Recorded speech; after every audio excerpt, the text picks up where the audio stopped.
Tanto faz Deus, Jesus é a mesma coisa, Senhor Jesus. Eu creio, porque o nosso Deus, Ele está na casa, Senhor Jesus, que Ele vem fazer morada em nossos corações. Em nome de Jesus, Pai. Sim, Jesus querido, estou aqui, ó Deus, nessa noite, Pai, te pedindo, Senhor, que o Senhor venha, Deus, falar em nossos corações, ó Pai, abençoando a vida deste homem, Senhor Jesus. Sim, meu Pai, que as palavras que Ele vem trazer, Senhor, sobre essa Bíblia, meu Pai, sobre essa escola que Ele dá essa noite, ó Deus, que o Senhor venha, ó Deus querido, Deus amado, colocar palavras abençoadas que vem do trono do Senhor, Pai, sobre a boca dele, sobre o coração dele, meu Pai. Eu sei que o Senhor já tem capacitado ele, ó Pai, mas eu peço, Senhor, por essa vida, meu Pai, que o Senhor venha trazer alegria para ele, ó Deus, sabedoria, Jesus, e obediência com o Senhor, Pai, porque só o Senhor tem poder sobre essa vida, meu Pai. Eu te peço, ó Deus querido, Deus amado, nos cobre com teu sangue, Pai, cobre a vida deste homem com teu poder e a tua glória, Jesus. O teu sangue é poder sobre a vida dele, Pai. Eu te peço, Deus, nos guarda, Pai, nos livra de todo mal, em nome do Senhor Jesus, Pai. Coloca a vida do pastor, Senhor Jesus, nas tuas mãos, a vida da pastora, Senhor Jesus, a vida da mãe dela, Senhor Jesus, nas tuas mãos, Senhor, debaixo das tuas mãos poderosas, ó Deus, aleluia, Pai. Eu te peço, Senhor, cobre a vida de cada um com teu sangue e teu poder, Jesus, pelo nome do Senhor Jesus, em nome de Jesus, Pai, amém, Jesus, e amém.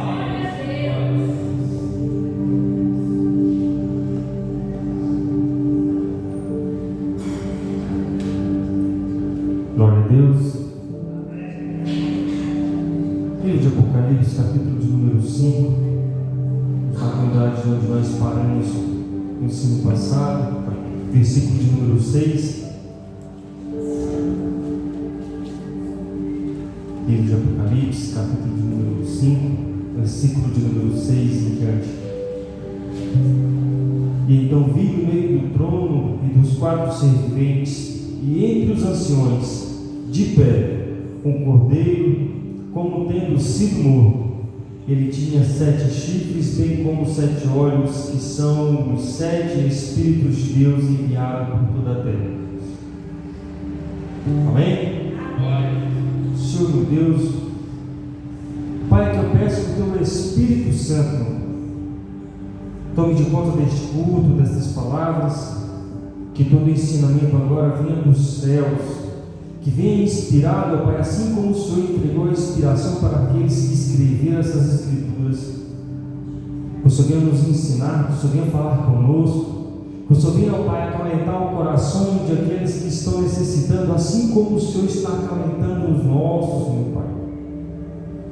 Que a Tua graça, a Tua misericórdia seja derramada sobre as nossas vidas, que todo o entendimento do Senhor seja entregue às nossas mentes, e que nós saímos daqui, meu Pai, cheios da Tua graça, da Tua misericórdia, tendo conhecimento do Teu amor por nós, porque nós conhecendo do Teu amor, nós podemos ser mais gratos, ó Pai, pelas coisas que o Senhor faz, que o Senhor nos concede dia após dia. Eu assim que eu te agradeço e te louvo pela graça que o Senhor tem derramado sobre a minha vida e a vida da minha família, meu Pai. E eu peço que o Senhor derrame sobre a vida de cada um que aqui está, em nome de Jesus. Amém.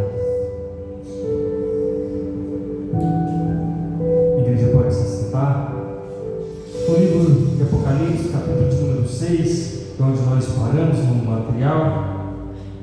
E então vi no meio do trono e dos 4 serventes e entre os anciões, de pé, um cordeiro.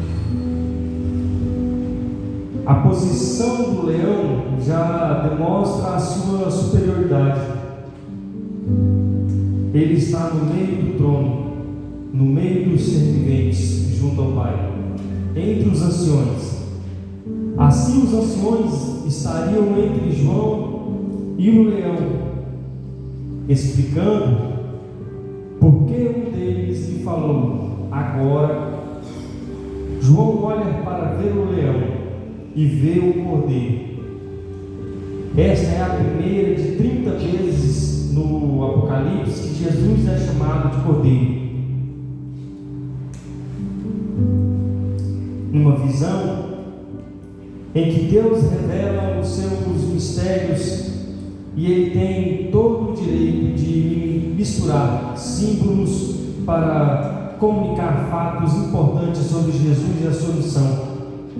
Jesus é, ao mesmo tempo, o leão de Judá e o Cordeiro de Deus que tira o pecado do mundo.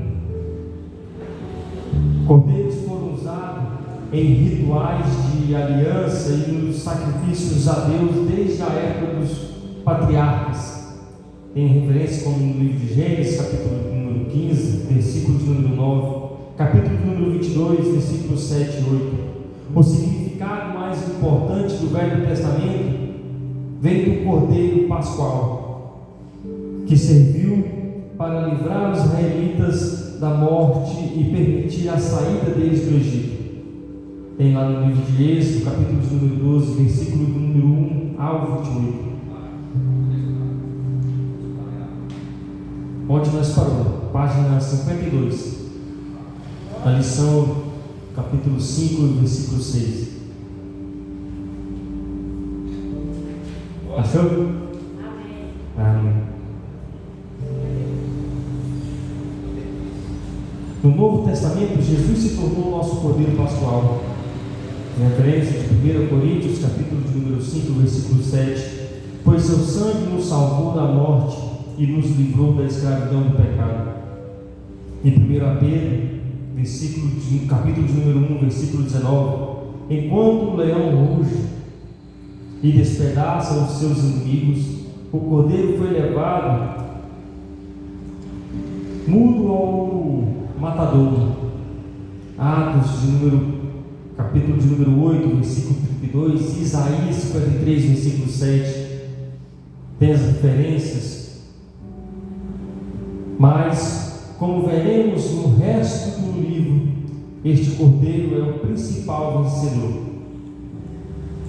Como tendo sido morto, João não explica precisamente como, mas diz que o cordeiro tinha a aparência de ter sido morto.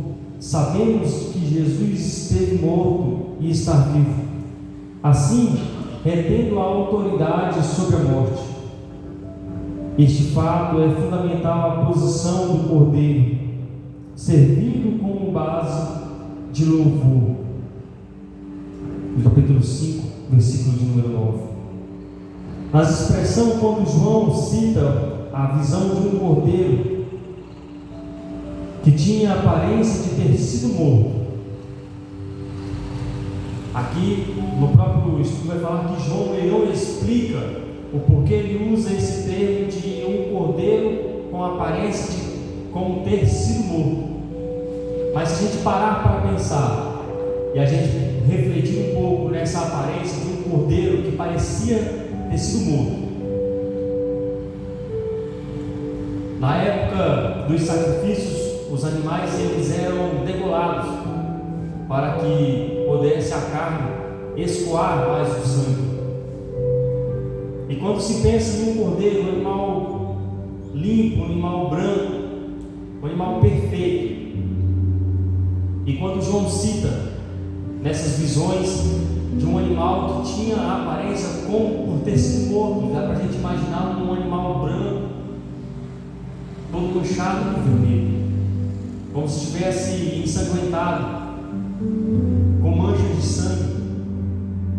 Então, quando João expressa esta visão, e que no próprio material fala que João ele não dá citações nem explica o porquê de ter usado este linguajar de um animal que parecia por ter sido morto. Mas se a gente imaginar, a gente imagina um animal que pode ter passado pelo sacrifício, um animal sujo por sangue, o qual foi pelo seu sangue que nós tivemos os nossos pecados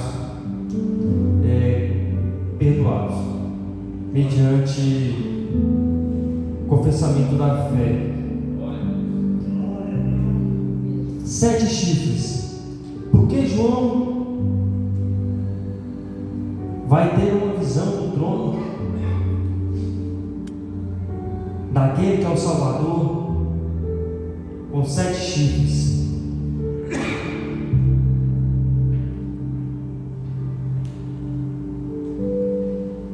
Aqui, os chifres ele também tem o seu significado.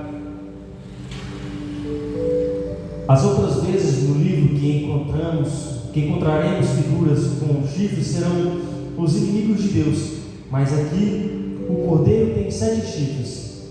Como já observamos, 7 cordeiros. Este cordeiro é o grande vencedor. Ele tem poder para resistir e derrotar os inimigos. Os cristãos não foram deixados sem defesa. O seu cordeiro pascual tem chifres e é o leão. Mas aqui o porquê dos chifres? Como nós estudamos no primeiro capítulo do material, a gente estudou as representações numéricas que estão distribuídas dentro da própria Bíblia. E Deus ele trabalhava com o número 7, com o número de perfeição.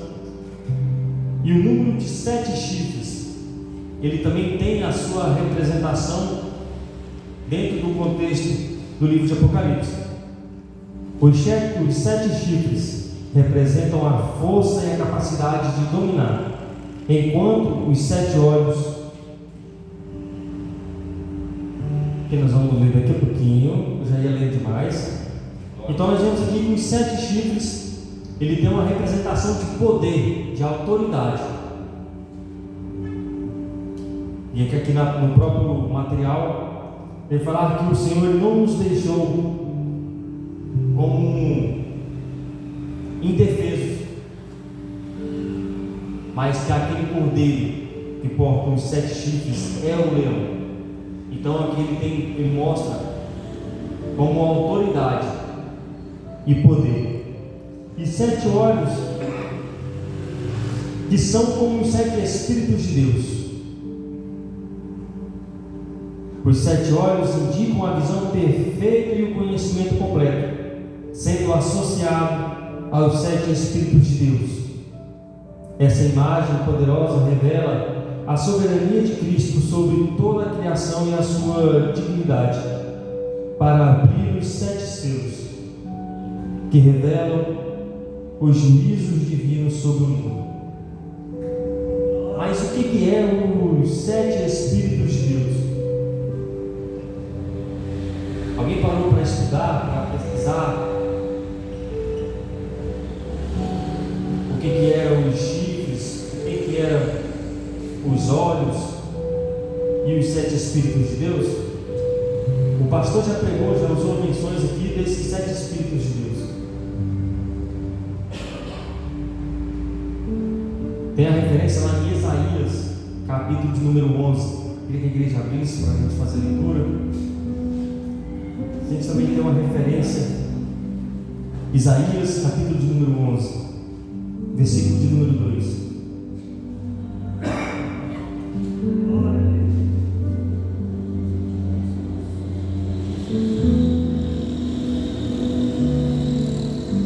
Vamos ler do versículo de número 1 em diante. A igreja já encontrou? Isaías 11, capítulo 1 e 2 e 3. O ramo surgirá do tronco de Jessé, e das suas raízes brotará um renovo. O Espírito do Senhor repousará sobre ele, o Espírito que dá sabedoria e entendimento, o Espírito que traz o conselho e poder, o Espírito que dá o conhecimento e temor do Senhor, e ele se inspirará no temor do Senhor. Então aqui nós temos a representação dos 7 Espíritos de Deus. Mas se for parar para contar aqui, só tem 6. E o 7?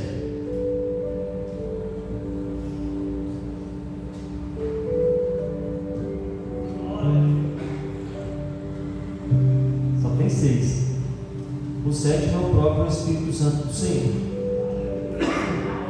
Que aqui nós temos os 7 Espíritos, mas não cita o Espírito Santo. Então aqui nós temos como base o Espírito Santo de Deus também.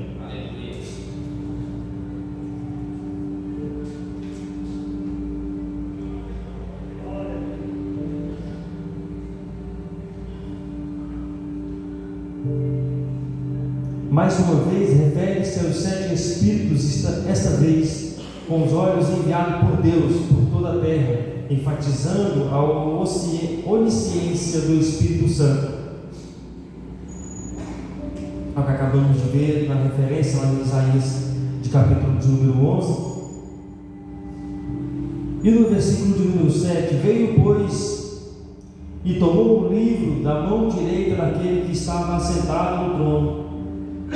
Os irmãos, desculpa, irmão, eu estou mexendo com lixando parede e misturou com a gripe, estava melhorando, mas com a poeira voltou tosse, voltou a gripe completa. E tomou o livro, Jesus, completo e exclusivamente qualificado. Toma o livro da mão de Deus. Agora ele tem o poder para revelar e executar a vontade do Pai contida no livro. No estudo passado a gente viu que o anjo entrega a João a visão de que não havia ninguém digno de abrir os selos e abrir o livro, nem mesmo de olhar para aquele livro. E João se depara em prantos. E um dos anciões se vira para João e fala que o Cordeiro venceu e que ele é digno de abrir os selos. E então aqui agora no versículo de número 7, a gente está vendo a consumação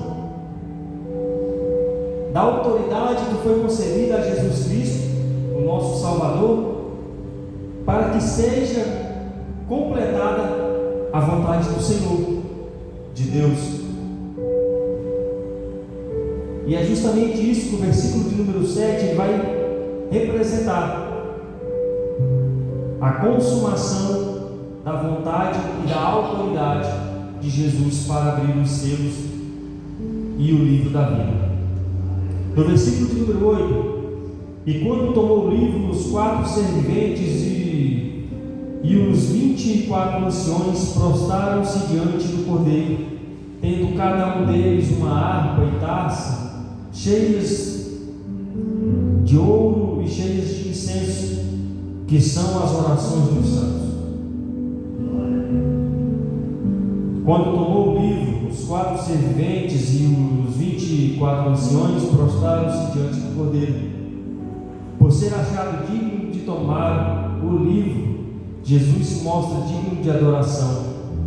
A adoração aprovada na Bíblia pertence exclusivamente a Deus, com o propósito o próprio Jesus afirmou em Mateus capítulo de número 4, versículo de número 10. Vamos abrir aqui no livro de Mateus capítulo 4, versículo de número 10. A gente vê o que Jesus afirma.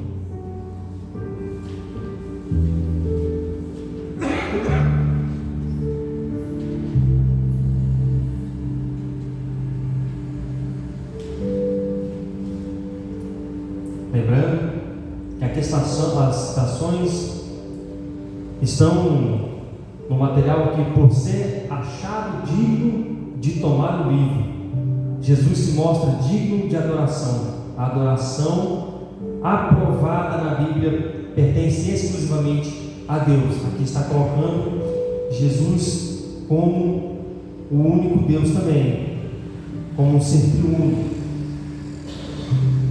E Jesus lhe disse: retire-se, Satanás, pois está escrito: adore o Senhor, o seu Deus, e só a Ele prestes culto. Então aqui,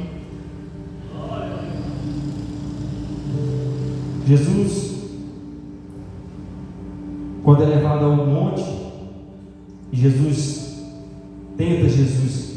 sobre aquela ocasião, Jesus cita essas coisas para Satanás, que somente o Pai era digno de adoração e louvor. Mas aqui, depois da consumação de Jesus ter vencido a morte, Jesus toma parte da sua autoridade, do seu poder no céu. E ele agora é digno de receber adoração e louvor com o Pai e o Espírito Santo do Senhor. E Jesus recebe adoração diversas vezes nas Escrituras, não somente no céu, mas também durante a sua jornada na terra. Em Mateus, capítulo de número 15, versículo de número 25, capítulo de número 28 e 17, João, capítulo de número 9, versículo de número 38. De fato, o Pai mandou que os anjos adorassem Jesus. O divino Cordeiro vencedor merece o nosso louvor, tendo cada um deles uma harpa e uma taça de ouro cheia de incenso, que são as orações dos santos. Num trecho cheio de símbolos baseados no Velho Testamento, encontramos mais dois. A harpa foram usadas no louvor dos judeus no templo. Salmos 43, versículo de número 4, Salmos de 81, versículo de número 2. E os incensos faziam parte integral do serviço a Deus no tabernáculo. Em Êxodo, capítulo de número 30, versículo de 1 ao 9. E no templo de 1 Reis, capítulo 7, versículo de número 48 ao 50. Nesta cena em que os anciões se prostram diante do Senhor dos Santos Celestial, eles vêm com suas harpas e taças de incenso. O significado do incenso é explicado, são as orações dos santos. Embora o altar do incenso tenha ficado do lado de fora do céu, ele pertencia ao Santo dos Santos. É uma referência ao livro de Hebreus, capítulo de número 9, versículo 3 e 4. Porque o aroma passava pelo véu e chegava à presença de Deus.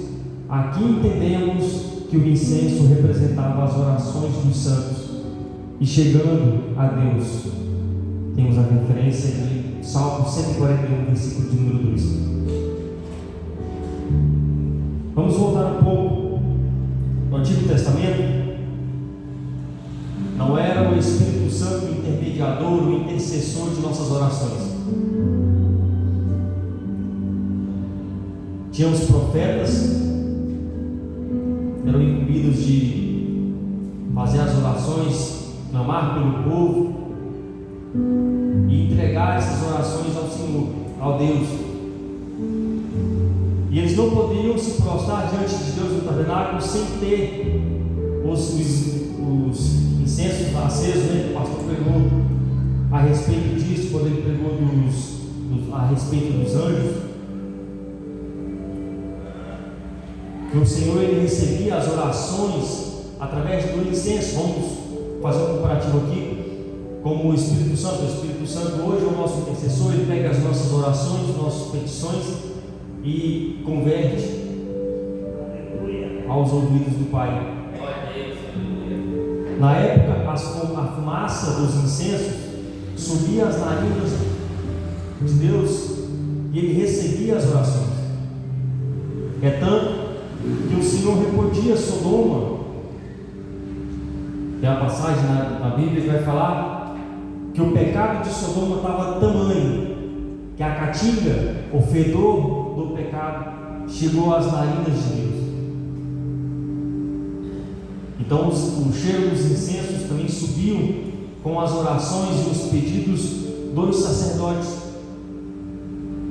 com o pedido do povo, com a morte de Jesus, com a consumação. a morte do Cordeiro e a ressuscitação de Jesus Cristo. O véu é rasgado e todos nós temos o direito de orar e pedir ao Senhor, e não mais um sacerdote fazer os pedidos por nós. Então hoje nós temos a honra de ter uma ligação direta com o Pai, através da intercessão do Espírito Santo. Tem um hino que eu ouvi, eu não lembro se é da Camila Barros, acho que é uma pregação da Camila Barros, e ela fala que ela cita de uma pessoa que pedia para morrer. Ela, em oração, ela pedia: Senhor, me mata, me leva. E o Espírito Santo levava: o Senhor, não mata não, ela quer vitória. Não mata não, Senhor, ela não quer morrer, ela quer vencer, ela quer vitória. Abençoa ela. Então isso é um exemplo. O porquê que o Espírito Santo é o nosso intercessor. Porque ele sonda os nossos corações. Em momentos de aflição, momentos de dificuldade, momentos que a gente não vigia para pedir, momentos que a gente não pensa duas vezes para falar, o Espírito Santo ele converte as nossas palavras em lágrimas, em pranto, e leva a Deus corrigida. E o Senhor recebe as nossas orações, os nossos pedidos. Muitas das vezes o Senhor ouve esses pedidos, corrige, mas nós insistimos em continuar nos pedidos errados. Aí Deus permite, para que a gente entenda o propósito dele também sobre as nossas vidas. No versículo de número 9: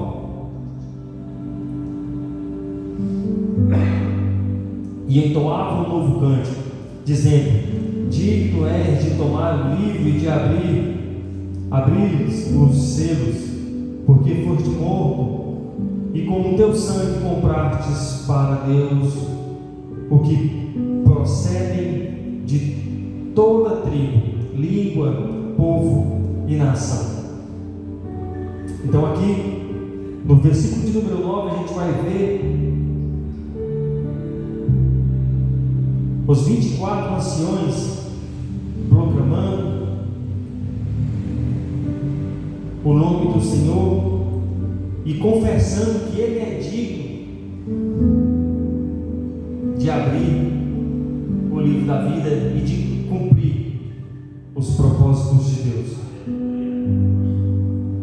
Quem estava aqui, que ouviu a leitura do texto mencionada pelo Max Lucado, um texto muito bonito, e a gente vê a importância e o controle de Deus sobre todas as coisas, principalmente sobre o amor às nossas vidas.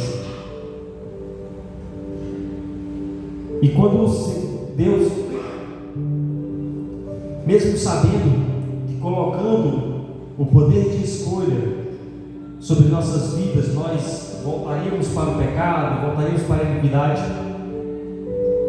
Deus ele já tinha colocado no início da história o começo, o meio e o fim. O começo, a criação; o meio, a vinda e a intercessão de Jesus Cristo por nossas vidas, e pagando o preço para nos tirar do pecado, e no fim, que era a salvação e a chance para aqueles que confessar Jesus, a vida eterna. E entoavam cânticos, novo cântico, foram preparados para marcar ocasiões especiais. Livro de Salmos 33, versículo de número 3, especialmente para celebrar a salvação pela mão do Senhor. Em Salmos 40, versículo de número 3, Salmo 144, versículo de número 9 e 10, o motivo deste louvor especial é dado nas linhas seguintes: digno és de tomar o livro e de abrir os selos. O louvor do capítulo 4 foi dirigido ao Pai. No capítulo 5 é o Cordeiro que recebe a adoração, pois ele se mostrou digno de abrir os selos do livro. Uma mensagem selada por um rei deveria chegar ao destinatário, designado por ele ser aberta. Aqui, Deus entrega diretamente na mão da única pessoa digna de abrir os selos. Aqui nós vemos, antigamente, quando era enviado uma carta, um pergaminho, ele era selado.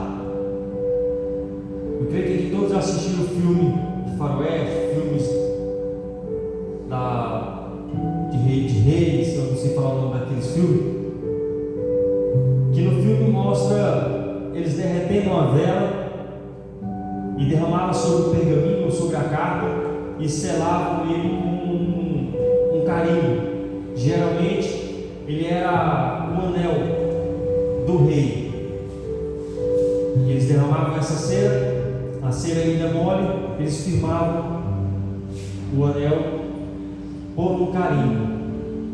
E quando eles enviavam por um servo, que tem um nome específico, eu não lembro qual é o nome, e quando chegava ao destino, se o lacre tivesse sido rompido, identificava que o livro, ou o pergaminho, ou a carta havia sido violada.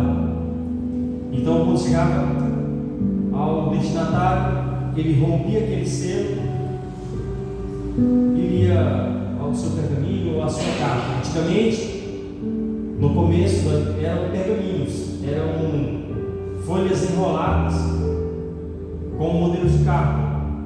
Foram se passando os tempos e passou a envelopes, dentro do envelope, as cartas. Na menção do livro de Apocalipse, as visões mostram como um selo, como um pergaminho, e neste pergaminho 7 selos são vistos por João em cima desse pergaminho. A Bíblia vai falar de um livro, né? Mas os pergaminhos de antigamente também tinham nomes de livros, assim também como os livros que foram encontrados na Bíblia, escritos por Moisés, inspirados por outros, foram deixados em pergaminhos e são citados por estudiosos como livros, mas eram pergaminhos que eram escritos em folhas longas e eram selados.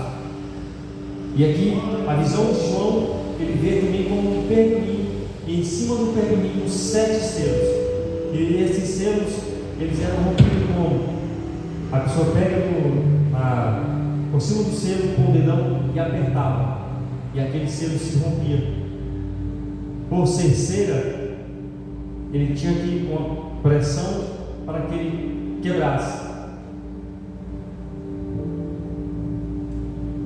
E aqui no próprio texto da escrita, em falar que Deus, ele não envia um remetente para entregar ao destinatário. O próprio Deus, ele entrega pessoalmente a Jesus. Mas se a gente voltar um pouquinho e raciocinar, a gente vê que na visão de João fala, ele próprio cita, de que não havia ninguém nem mesmo digno de olhar para o livro. Então não tinha nem mesmo ninguém digno de carregar. Por isso a menção de o próprio Deus entregar a Jesus o livro da vida. Aleluia.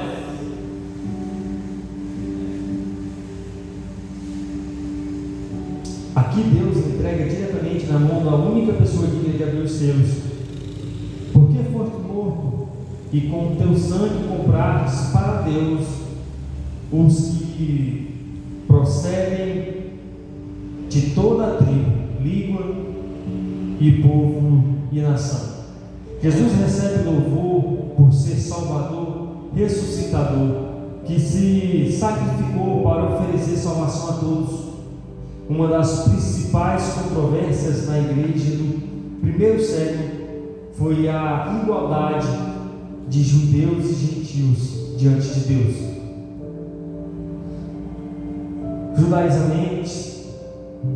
Judaizantes atrapalharam o trabalho de Paulo e outros durante vários anos. Alguns dos próprios apóstolos demoraram para compreender a intenção de Deus de oferecer a mesma salvação para todos.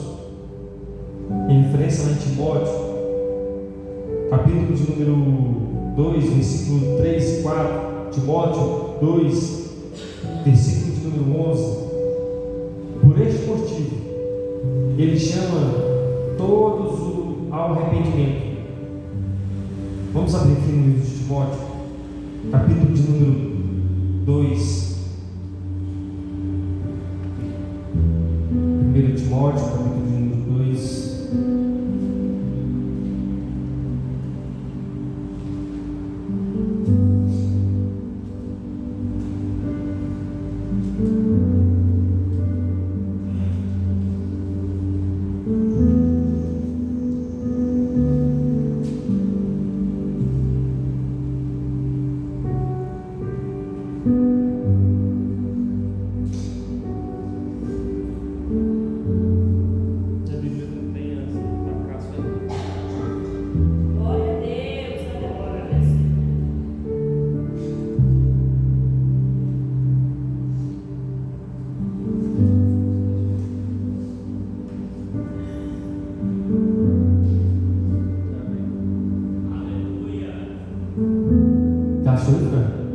Você lê para nós? Pelos reis e por todos os que estão em eminência, para que tenhamos uma vida quieta e sossegada, e em toda a piedade e honestidade. 3. Porque isto é bom e agradável diante de Deus, nosso Salvador. Amém? E o versículo de número 11.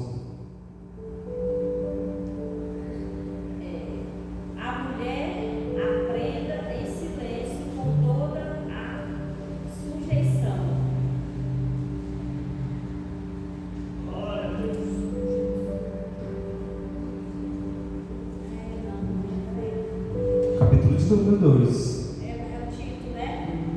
Tito 2:11. Porque a graça de Deus se há manifestado, trazendo salvação a todos os homens. Então aqui, a salvação de Deus, ela era para todos os homens, mas aqueles que confessassem a Jesus Cristo.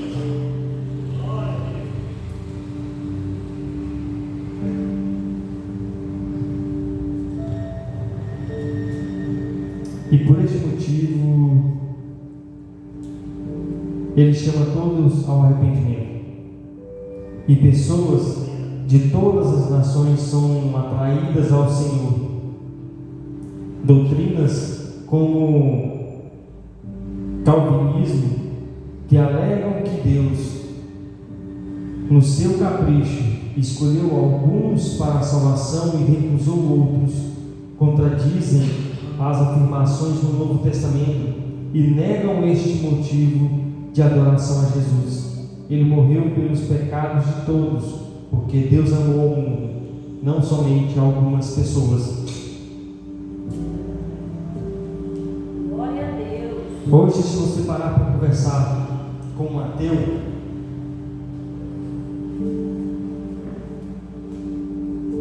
eles sempre vão falar que Deus não nos ama, que Deus não existe, justamente por este motivo, que Deus amou algumas pessoas e outras não. Mas quando Deus ele nos deu, lá na criação, Ele sopra sobre nós, sobre a nossa narina, o Espírito de vida, Ele nos dá também um poder de escolha. Nós podemos crer ou não crer, nós podemos adorar ou não adorar. Deus ele não é obrigado a nos abençoar, Ele não é obrigado a nos servir no momento que a gente quer, na hora que a gente quer. Ele não é obrigado. Mas por olhares de pessoas egoístas que não conseguem entender o amor de Deus, nomeiam Deus como ruim, como mal.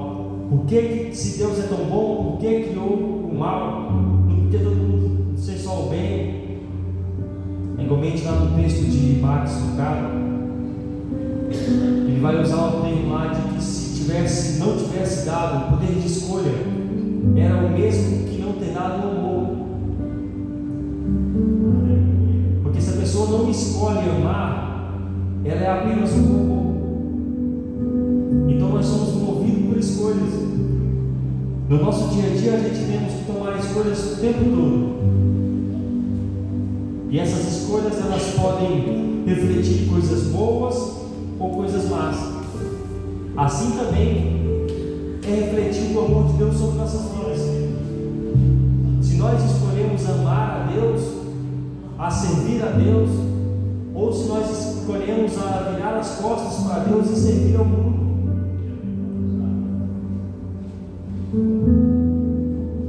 Então, aqui quando Deus vem colocar que a escolha do homem, a salvação, virou a briga, porque não podia se misturar os judeus e os gentios, por causa das suas diferenças de ideologia.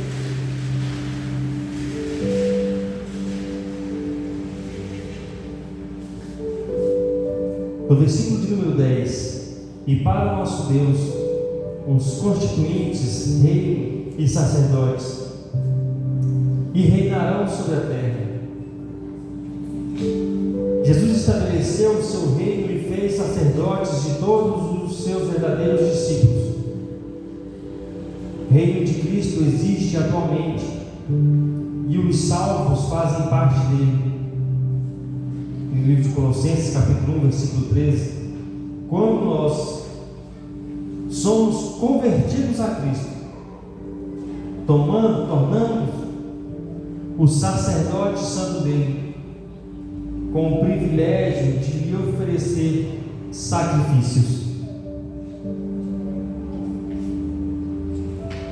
Agora é que está. Tem momento que esses sacrifícios eles pesam. Esses sacrifícios eles viram perturbação. Por quê? Para virar um sacerdote, quando nós resolvemos servir a Deus e nós tomamos um cargo, um sacerdócio, aquilo na menção, quando somos convertidos a Cristo, tornamos-nos sacerdote santo dele. É só o pastor? É só o diácono? É só o presbítero que é sacerdote? A própria Bíblia vai falar que todos nós somos sacerdotes do Senhor. Todos nós somos incumbidos de levar o Evangelho, o nome do Senhor, aos quatro cantos da terra. Mas para isso, a gente tem que oferecer sacrifícios. Que sacrifícios? Abandonar o mundo, os desejos, os prazeres. Aqui não é mistério para ninguém de que as coisas do mundo são boas. Os prazeres do mundo são bons. Então nós devemos nos sujeitar a negar todas essas coisas. Mas e quando vem para cima do altar para obreiros, pastores, aí fica mais pesado ainda. Tem momentos que você está tão cansado, tão fatigado. São momentos da vida, junta com o ministério, e esses fardos vão ficando pesados e você não consegue conciliar e separar. E nesse momento, esses sacrifícios começam a pesar. você não consegue mais fazer as coisas direito. Aí você tem que voltar e pedir a misericórdia de Deus e a força dele. Porque não é fácil. E reinarão sobre a terra. Os vencedores serão exaltados para participar do reino de Cristo. Capítulo de número 2, versículo 26 ao 27. Capítulo de número 3, versículo de número 9 a 21.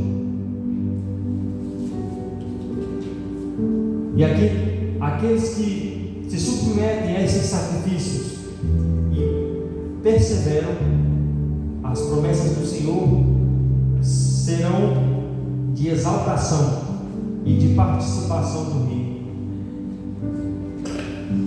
Porque, e muitas das vezes, em meio desses sacrifícios e desses pesos, muitos caem e não conseguem se levantar novamente. E aí cai sobre esse lado do inimigo. O inimigo já concretiza os seus planos de derrota sobre a vida da pessoa, e ela já perde a coparticipação da exaltação de Jesus Cristo e da promessa do reino.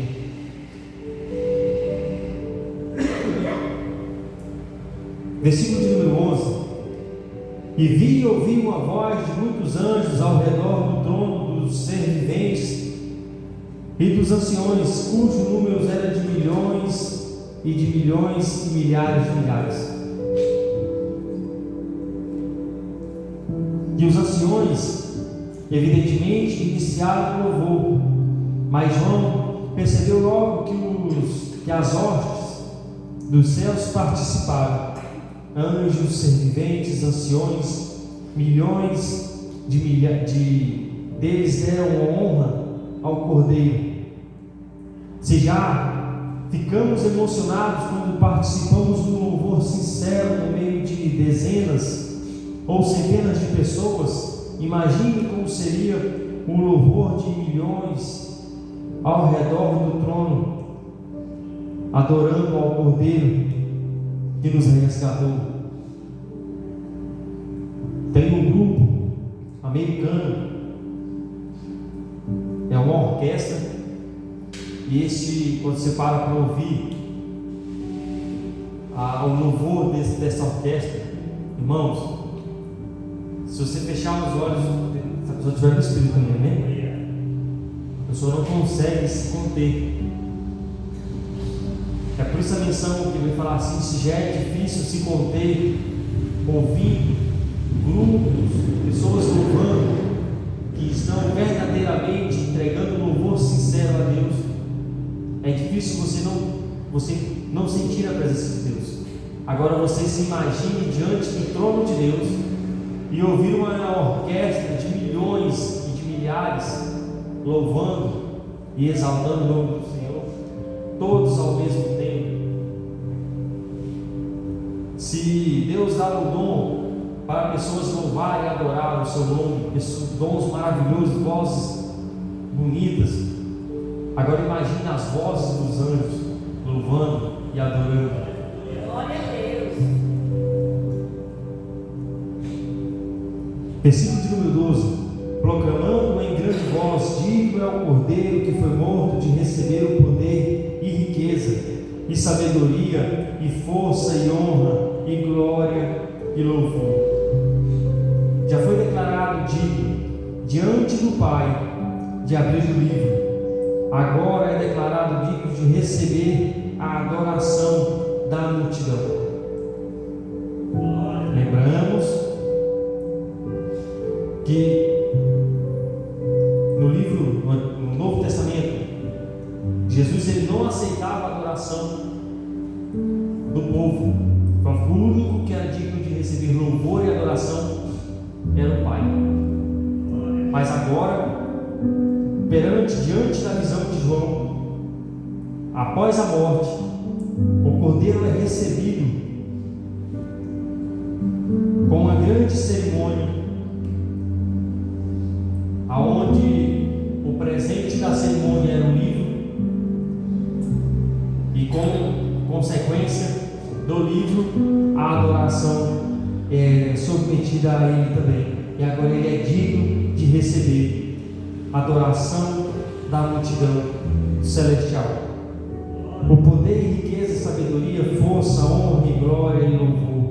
A linguagem que nos lembra do louvor referido por Davi em 1 Crônicas, capítulo de número 29, versículo 10 ao 13, as mesmas palavras usadas para adorar ao Senhor, Jeová, no Velho Testamento, são empregadas na adoração do Filho no Novo Testamento.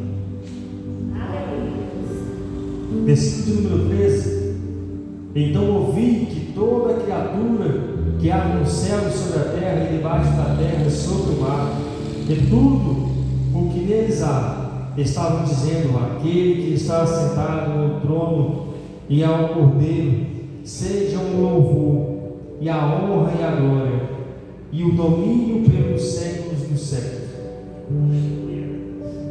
Versículo de número 13: o louvor e a adoração só não fica mais somente sobre o céu, já é ordenado sobre toda criatura sobre a terra, que também clamem louvor e adoração sobre o Cordeiro. Ainda tem mais. Depois de ver a glória do Cordeiro, João viu os anciões louvando, depois os milhares, os milhões no céu. Agora ele abre mais ainda a cena e percebe que toda a criação, do alto do céu até o fundo do mar, está participando do louvor dirigido ao Pai e ao Cordeiro. As mesmas palavras de adoração aplicam igualmente aos dois. Versículo de número 14: e os 4 seres viventes respondiam amém. Também os anciões prostraram-se e adoraram. E os 4 anciões, a atenção de João volta das extremidades da imensa multidão em direção ao trono, onde os 4 seres viventes e os mesmos que adoram sem descansar. Capítulo de número 4, versículo de número 8, falam amém.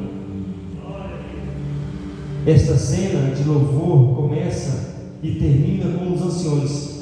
Obviamente, a adoração nunca para, e como se estivesse começando uma nova onda da maré de louvor incessantemente, que vai dos anciões às hostes celestiais, a toda a criação e aos seres viventes, aos anciões. Então aqui agora nós vemos a adoração ao nosso Salvador, ao nosso intercessor,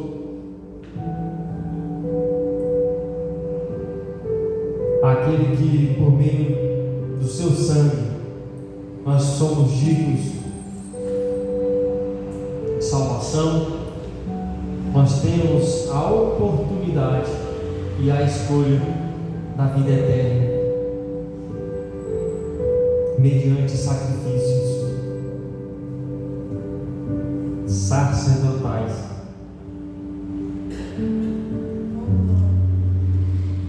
Porque no último ensino eu falei que esse livro era um dos livros dos ensinos, dos capítulos do Apocalipse, que eram bonitos e tinham uma grande importância. Porque no capítulo de número 5, a revelação a João, ela vai mostrar e entrar em conflito com aqueles que não creem em Jesus Cristo. A própria Bíblia ela vai afirmar a autoridade e o poder que foi incumbida a Jesus. Outrora, onde Jesus falava que somente Deus era digno de louvor e adoração, depois do seu sangue ser derramado sobre uma cruz do Calvário, e ele ser reconhecido como um cordeiro, como um sacrifício vivo, Antigo Testamento eram sacrificados animais em remissão de pecados. Eu tenho minha família, eu sacrificava um animal perfeito em remissão dos pecados da minha família. Aqui no capítulo 35, Deus sacrifica o seu filho, um filho perfeito, um sacrifício perfeito. Ele era o Deus, ele tinha o poder e a autoridade de se rejeitar. É tanto que na oração de Jesus na cruz, ele fala: Pai, se puder afastar de mim esse cálice, mas que a tua vontade seja feita. Ele podia se rejeitar do sacrifício, mas ele se fez em sacrifício vivo,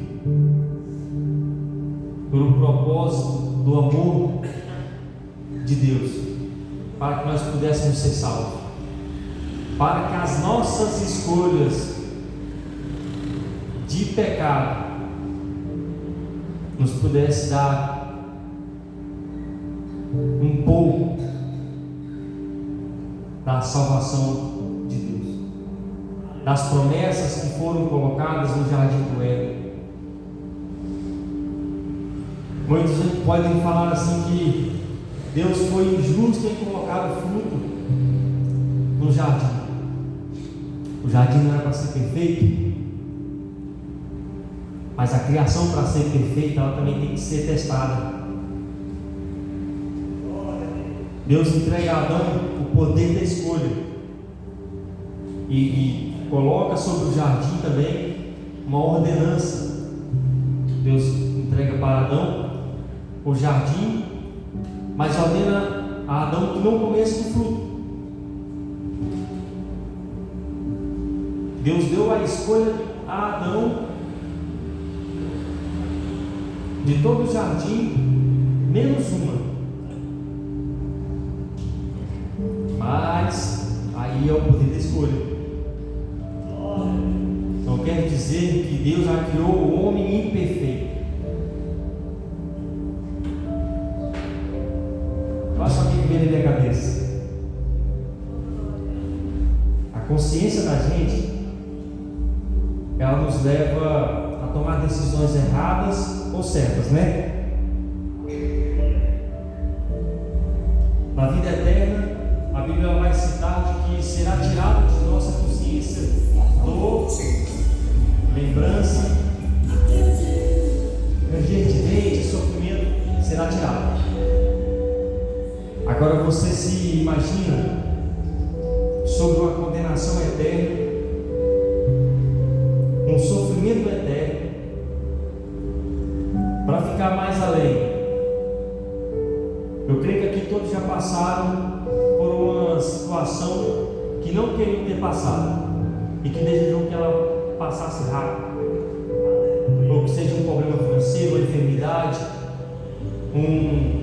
qualquer circunstância.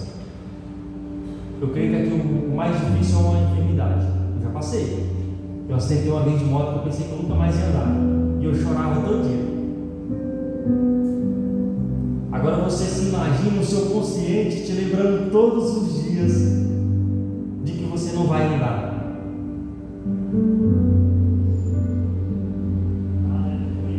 Imagina o teu consciente te perturbar todo dia, te lembrar daquela pessoa que pregou, falou.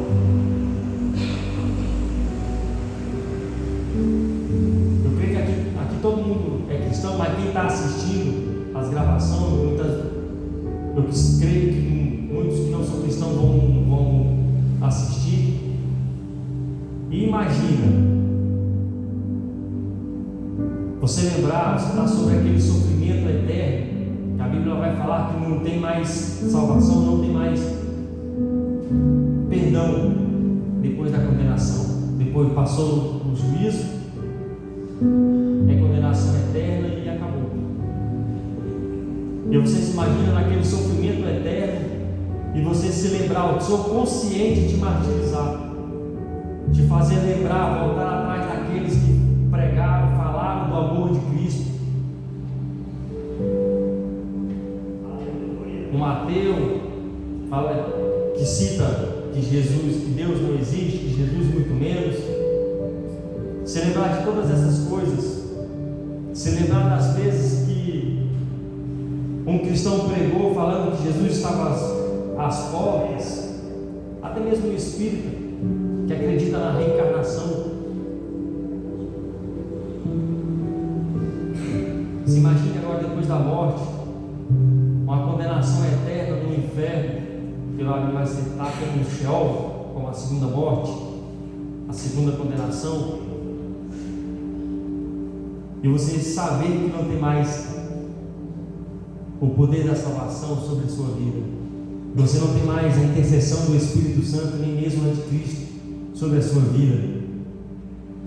Fica aí essa reflexão para que a igreja venha pensar e se lembrar do amor de Cristo sobre nossas vidas.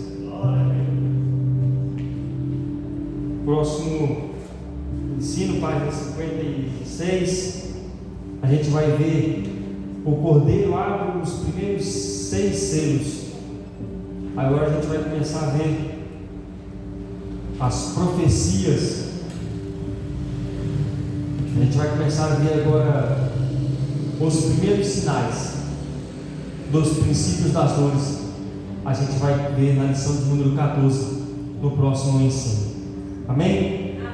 Queria que os irmãos respondessem aos questionários, porque esses questionários, essas perguntas do material, elas servem para trazer uma lembrança do que foi estudado e você gravar na mente. No momento que você lê e escreve, responde, a mente ela grava e fica mais fácil depois de você lembrar do que foi falado aqui no ensino. Amém? Eu agradeço a oportunidade.